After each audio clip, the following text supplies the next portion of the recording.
Coach Baby, another Coach Uncovered, the first one of 2025. I remember having you on my radio show at the start of the year, and we were talking about the downside of New Year's resolutions. You know, doing what you do, you often see people come in at the start of the year and you say, why do you want it? Oh, my New Year. So I'm not going to say, did you have any New Year's resolutions? But 2024 was challenging for you in so many ways. Yeah. When you look forward now in 2025, for you, not for this place, not for it, but for you, what do you want to get out of the year? I have big goals for this year, and the first thing I'm starting with is I'm trying to put the team in place that's going to help me get there.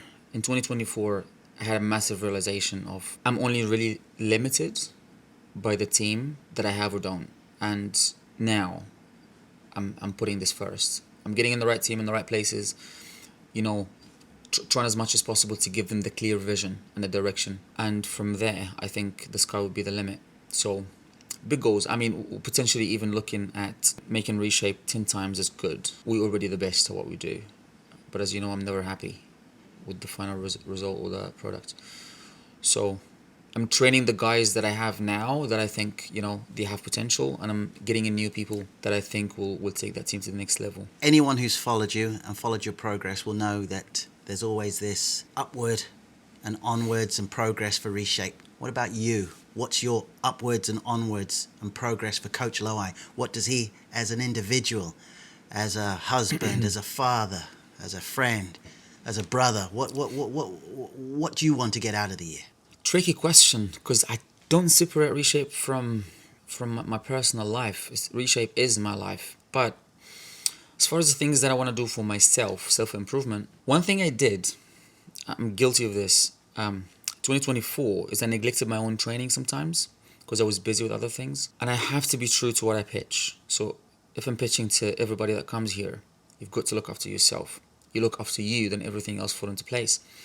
I really believe these things, you know, and I've got to do the same. So I'm training now. We had a busy January, and I'm still training through it. Sometimes things get in the way, but I always find a way to get my sessions in. So this is the first thing. So I'm solid on my training. And the second thing, I think one of the big things that I also realized that I don't track too much. I don't really track where my time goes and the return on investment of this time. I get wrapped in on any given task that I want to accomplish, and I just go 100% all out. And perspective, when you're doing that, is extremely difficult. But what you can do is track where the time is going and what you're getting back from that, and then looking back, you'll be able to see what you need to change. So this is another thing on a mental level that, you know, I'm gonna start doing. Last week I spent X amount of time on this particular thing. Is it really worth it? Is it the thing that I need to do to drive everything forward? How is it making people around me feel? Because I didn't really care about being absent. You know, I get fully consumed in whatever I'm doing. I have a very obsessive personality. It's not healthy at times, as you know. Tracking, I feel, is going to help with putting things in perspective a little bit better. Anywhere in there, is there going to be time to think and relax and reflect? Because as you know, it's an interesting one, because you're pretty uncompromising on all of us. I remember last year when I had some personal things going on, and you'd listened and you said, yeah, but you need to keep training. And if we turn up late for a session because we've been faffing around doing something else, if we're too late, we don't even get to train. Yeah. So for yourself, what brought this change where you're saying, right, I've got to take a long, hard look at myself with some of these things? Observation. I observe myself when I'm training and when I'm not training. When I'm training, I'm much more efficient.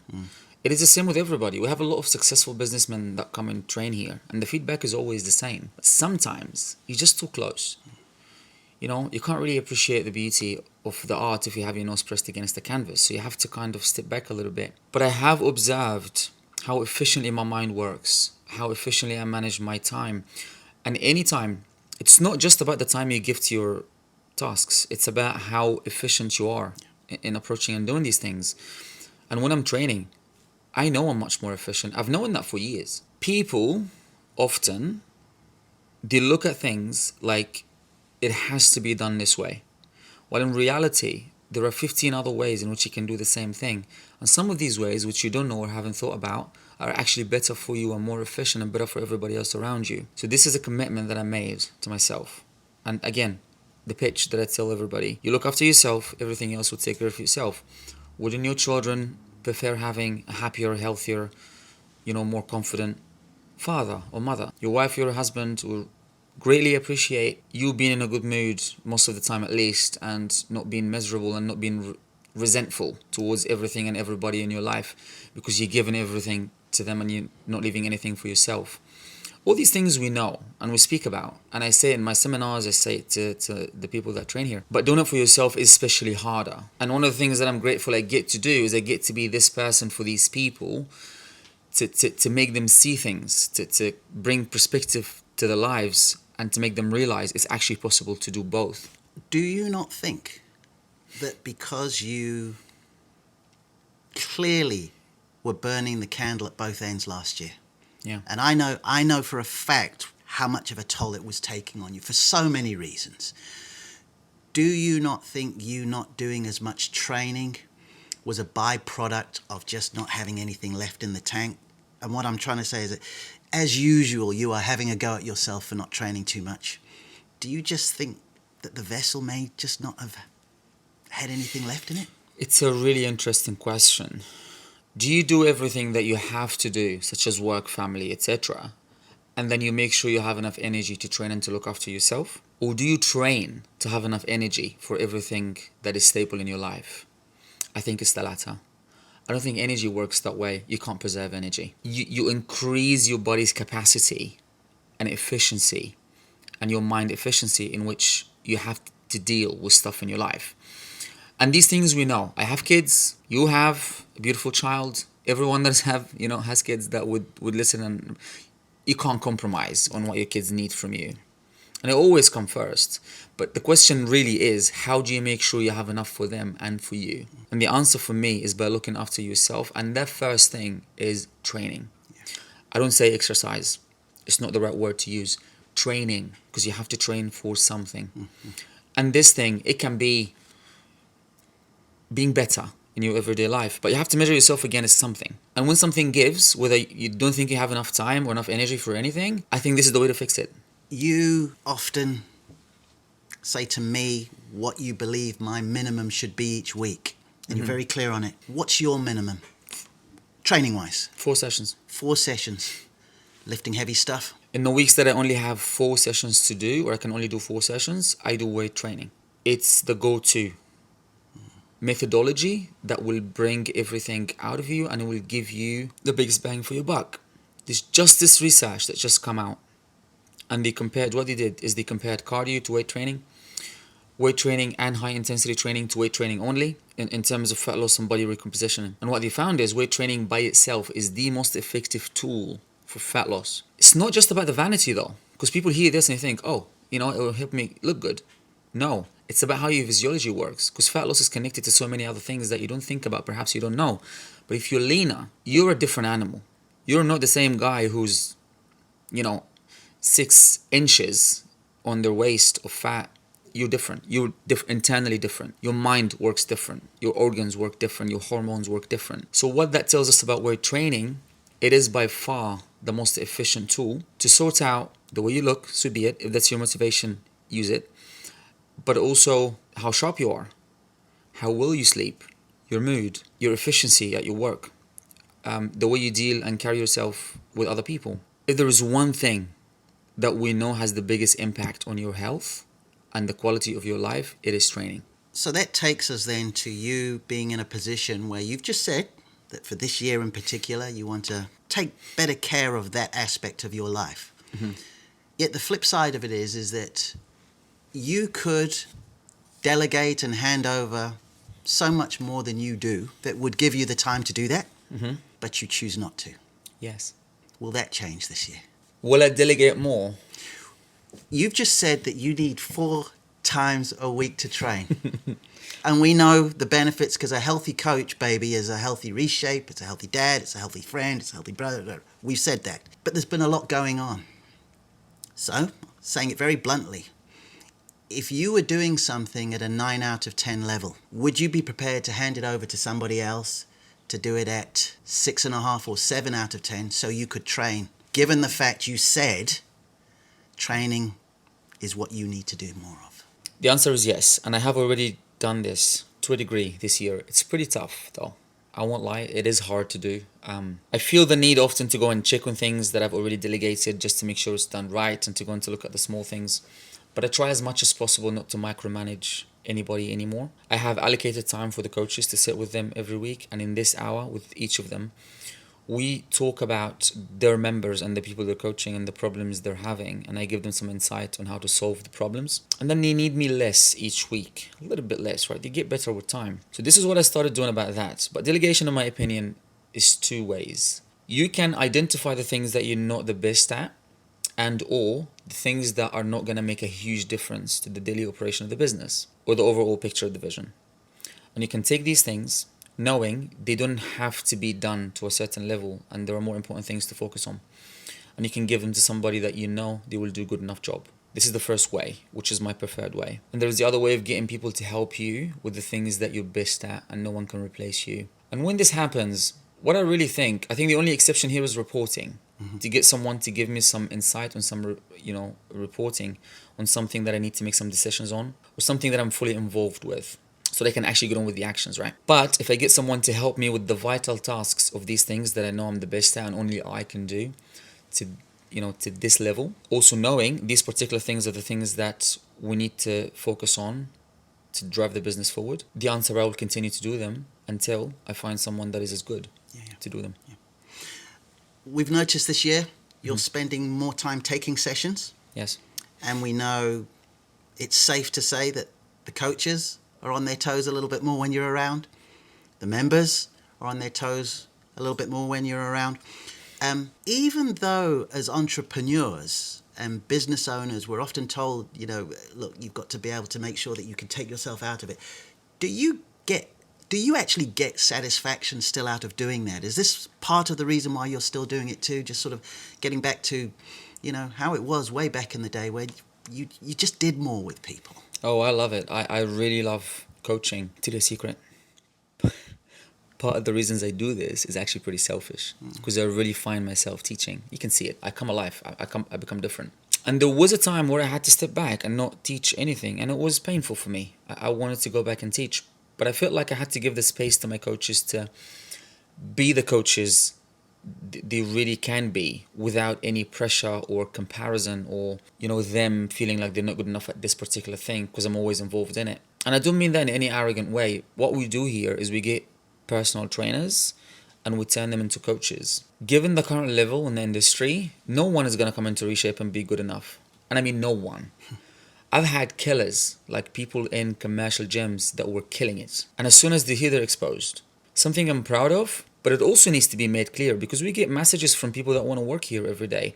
And I take one look at the profile and you ain't going to make it for 1 week. You need to be a special human being, and you need to be a coach with the right motivational, right personality traits to make it through. But even then, there's a lot more to learn and there's a lot more to develop into. You're not the coach that you need to be to become a Reshape ambassador. Every time I go in and I teach, I enjoy the experience of teaching. It's one of the things that are closest to my heart. But also what I see now is that coaches are trying hard not to fall too far behind, which is a really good benefit of me being there on the gym floor. I'll tell you a little story. One of my very good coaches, you call him the Black Low-Eye. I stepped in to take a Reshape, right? And then that's normally his session, and people walking in. He's in the gym floor. Hey, hi coach, who's taking that session? Are you taking that session? He said, no, Low-Eye is. And he could see their faces changing, right? They become instantly terrified. And then we go and do the session, and these people come back. Of course, as usual, you can't tell whether they're crying or sweating. And, they say to him, oh, we missed you today. That was rough. Implying his session is not as hard. He got genuinely pissed about it. And he told me, I'm pissed. And I said, what are you going to do about it, bitch? Now he knows he needs to bring his game up next time. So this is good. The coaches feed on the energy. The members speak about it. What I hope, though, maybe at least before I turn 40, I don't need to do that. I don't need to go in there to inject extra energy or different energy for everything to continue operating at the same standards. I hope it will be just what we do.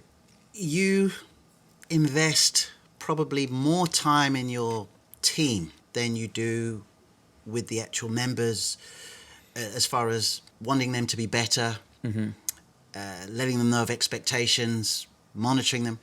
What's the equivalent of a coach staying behind after practice? You know, we often hear it with footballers, you know, training will be over and they'd stay there and they'd work on their penalties or on their kicks or their free kicks and things like that, because you see, they then have to put it into the next session and get the feedback. And then how does a coach at Reshape get better other than just listening to you? In one word, coachability. I don't leave anything to ambiguity, or I don't think I have any coaches that are not clear on what they need to improve. I tell them. I make sure I go there first and I tell them, yo, this particular area here, you're not the best at, make sure you improve it. And this is how you're going to improve it. In one word, it's coachability. It's taking the instructions and then being relentless and very uncompromising with achieving what you know is going to be your best, or at least better than what you are today. It takes a different level of care. Not everyone has this ability because it's extremely uncomfortable just chase improvement all the time. It's pretty much the same thing. So the athlete who, you know, stays 4 hours after practice to work on their weaknesses, and they know what their weaknesses are, is because they hate having that weakness. They care so much about, you know, eliminating that weakness. And, you know, they think about it every day. In the coaching world, it is very, very similar. You are very much like an athlete, and you have to have the mindset of an athlete. If I was to coach a professional athlete, I would start by identifying the weaknesses. And my job would be, if I'm successful with them, to eliminate the weaknesses over time. It is not to lean in their strength. That's different to business. So in business, you lean into your strength and you get other people that are good at the things that you suck at, right? In sports, it's all on you. Your performance is all on you. Your responsibility is to become close to the perfect athlete. Complete. And you can only do that by grafting. Yeah. And by being honest with yourself, right? You know, I think my coaches are lucky because I'm not particularly soft. I go to them and I don't really care so much about their feelings. I care about something that's more important, which is, you need to be better. Development. Your improvement. And if it makes you feel bad when I'm saying it to you, yeah, fine. It remains the truth. Now, what are you going to do about it? Can you count on one hand, or is it more times, that a coach has finished a session and you've maybe been doing another session or something, and they've said, can I come and watch you, or can I follow you around? Has that ever happened? Me watching someone doing a session? No, one of your coaches volunteering that extra time just to say, look, I've finished, I'm done for the day, but I'd like to watch you do this, or I'd like to see you do this. It's a hell of a question. The answer is never volunteering. It's never actually happened. You're trying to get them in trouble. No, it's just an honest question. And the answer is painful. Moving to the reshapes now. We've been here for a while in Colchester. Yeah. Developing nicely. You've got some of your diehards in Ipswich. Mm-hmm. What does the Colchester crew, the membership, how's that developed? How's their mindset? Because it took us a while in Ipswich to really get on board with this journey you were taking on us. How have the Colchester members adapted and adopted? I think we have one of the best cultures, or perhaps the best cultures in a training environment that you can find, at least in proximity of what people have access to here. I think the Ipswich diehard fans, they've got it down. The Colchester guys, the Colchester crew are still on the way. Now, to be fair, it has taken probably more than a year in Ipswich to properly establish. Colchester is a year old, so it will take some time. It's definitely getting better. And my focus here is to get the coaches to impersonate the culture of Reshape deeper and deeper and deeper every month. And when they've got it, then it will automatically transfer to everybody else in the building. But I walk in and I often have to stop sessions and reestablish the tone, reestablish the culture in these sessions. And people look at me like, chill. You know what I mean? And is it just an intensity that you're not seeing and picking up and feeling? I'll tell you what it is. It is the understanding that you can't fuck with what we do here. It is coming from the door. I've heard this a lot.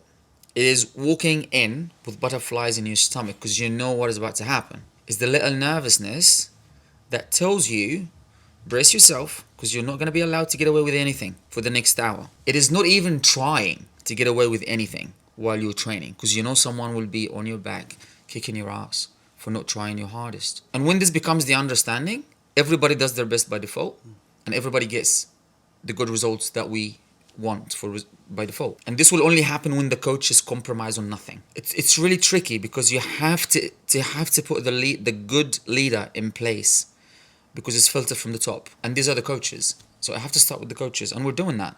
And I mean, the guys that started here just over 6 months ago, they're a lot better today. And that's what you've always wanted, though. You've wanted, you know, dare I say it, if anybody does leave, you want them to be way better than when Yes. they first walked in the door. 100%. Or the value of what we give people is measured by the sustainability of what we teach them, because that's the true measure of change. When you think about it, I'm going to tell you to do some stuff. I'm on your case every day, right? You're going to do it just because I'm on your case. But the minute I turn my back, are you going to default back to the bad habits, the bad mindset that you had before? That makes what I've taught you a lot less valuable. Yeah. So yes, so we have to have the influence or the way of making people change their behavior, even when we're not looking. Just to round up then, I mean, in addition to you spending more time actually there taking a few sessions and a bit more self-care in the way of training, Yeah.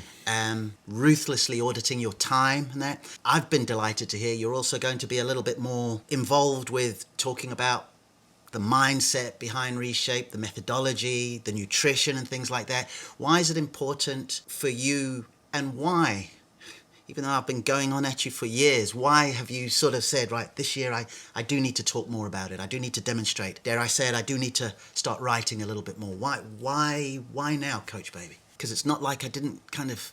I'm getting old. Legacy? Is there an element of legacy behind it? Yeah. I think about this, I think about... It's really funny, because when you're young, you think you're invincible and you're going to last forever. And I'm not that old, but I'm starting to think about it more now. I'm starting to think about, okay, am I actually leaving something behind that will stand without me? And that's not because I'm looking to sell the business or anything like that. For the consistency of what we produce, it is more for replicating, or the confidence on our ability to replicate what we have. Documenting is one of the things that I now realized is an essential in that next step. And you have made me realize this. It's taken you a while, but now I'm getting there. What's in my head has to be documented and communicated clearly to make this whole thing a uniform, right? It's an overdue thing that I know I needed to do, but this time it's a very conscious decision. So I'm coming in this, and I know when I give something time and attention, I give it my all. And we're making this happen because I realize the importance of it now. On the development of the team, the program, the members, the seminars we've started. We've stopped the seminars for a while. But when people come into the seminars and they feel like they're getting the knowledge and the mindset talk and getting the questions answered, and the kind of interaction that they wouldn't get anywhere else, or the perspective on their lifestyle. Because the advantage we have here is that I've worked with thousands of people. I've done this here in the UK for 11 years. And the lifestyle that people lead here is actually pretty similar. Like similar problems, etc. It can be systemized. I can make you realize there is a better way. I just need to give you the information to convince you that A, it's doable, B, it's better than what you used to and what you're doing. And so thereby you divorce whatever you stuck with, and then you have this desire and hunger to adopt the new way of living. And that best really transferred in things like the seminar, where it's a face-to-face interaction, answering your questions, debunking myths. All these things are massively helping. And I'm seeing the numbers change. I'm seeing the impact on the results and the numbers and how people are progressing and their mindset changing. And they stop me when I'm here, they stop me when I'm in Ipswich, and they ask me questions about the seminars, and they come and tell me 2 weeks later, oh, I've changed this, you said this in the seminar, I've really followed what you said and it's really helping me. These things are confirmation that we're doing the right thing, and it's also motivation, because I do this for the change that we bring to people's lives. Where I'm excited for you is I've said it many times. I've said, Coach, you have gifts the world needs, and that could be somebody in Cambridge or Chelmsford. It could be someone in Costa Rica. It does not matter. And now, by you understanding the significance of this, you've pretty much gone from one to one to one to many. Yeah. And that's why I'm excited. And I remember during COVID in particular, when we were all in lockdown and you were getting up at 3 o'clock to go and shoot and record, you were this dog with a bone, you know, I've got to get these videos up, I've got to get there. So I'm really excited for that. Yeah. And just keep looking after yourself. Just pray for the team. Oh, I pray for them. I pray for them anyway, Coach, baby. Pray for Shadi. Okay. As always, Thank you much. my pleasure. God bless you, man. Thank you.